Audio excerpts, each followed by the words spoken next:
Assalamualaikum warahmatullahi wabarakatuh. Perkenalkan sebelumnya saya Noni Ansyari, mahasiswa UNP, jurusan Pendidikan IPA, Fakultas Matematika dan Ilmu Pengetahuan Alam. Sehubung dengan tugas mata kuliah Konservasi Sumber Daya Alam, di sini saya ingin mempresentasikan tentang budidaya mentimun. Selamat menyaksikan. Baiklah, sebelum saya masuk pada penjelasan tentang budidaya mentimun ini, saya akan menjelaskan bahwa konservasi sumber daya alam yang saya lakukan yaitu di kampung saya sendiri, tepatnya di kampung Salido, pesisir selatan. Di sini konservasi sumber daya alam yang dilakukan oleh penduduk di daerah saya pada umumnya yaitu bertani. Dan kebanyakan di sini para petani yaitu petani sayur, termasuk salah satunya petani mentimun. Untuk itu saya mengangkat tentang budidaya mentimun. Baiklah, saya akan melanjutkan menjelaskan latar belakang dari budidaya mentimun ini. Prospek budidaya mentimun di Indonesia sangat baik karena mentimun banyak digemari oleh masyarakat. Permintaan terhadap komunitas ini dalam jumlah besar dan berkesinambungan. Kebutuhan buah mentimun ini akan meningkat terus sejalan dengan kenaikan jumlah penduduk, kenaikan taraf hidup masyarakat, tingkat pendidikan masyarakat, dan semakin tingginya kesadaran masyarakat terhadap pentingnya nilai gizi. Biasanya di kampung saya itu juga ada kebiasaan di pagi hari sarapan lontong pical. Jadi menu sayur salah satu dari lontong pical itu yaitu ada juga sayur mentimun. Jadi di kampung saya itu sangat menggemari mengonsumsi sayur mentimun.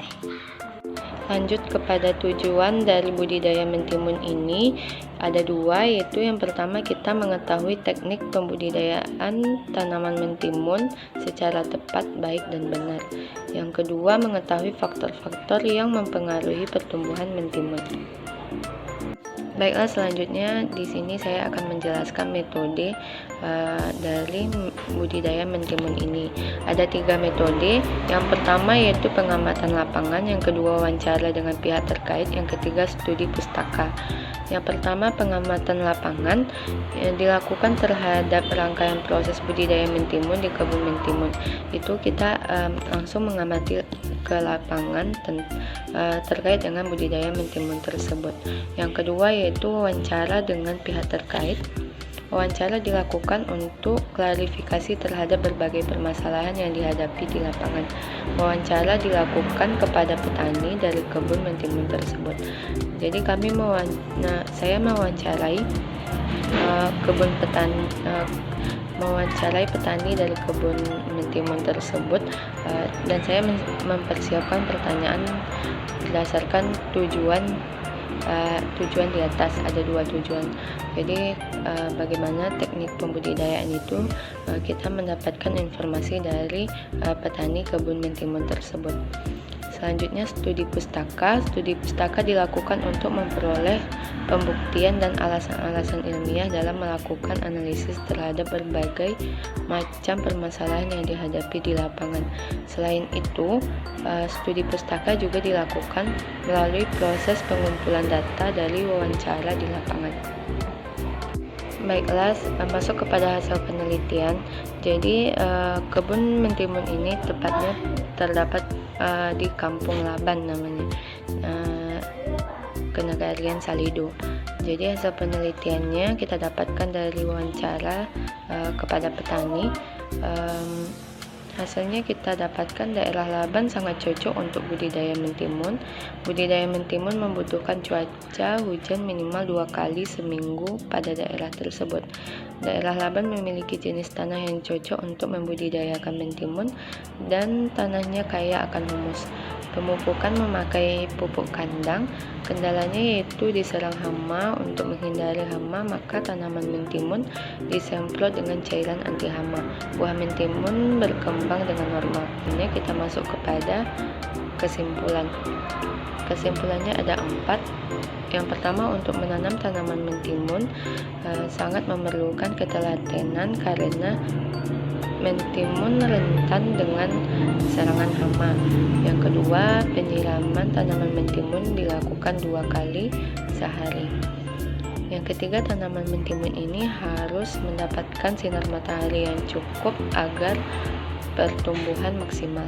Yang keempat, pemberian pupuk dilakukan dengan teratur dan sesuai dosis yang tepat. Itu adalah gambar dari dokumentasi yang saya lakukan dengan petani kebun mentimun.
Baiklah, mungkin sekian video presentasi saya. Banyak salah saya, mohon maaf. Saya tutup dengan wassalamualaikum warahmatullahi wabarakatuh.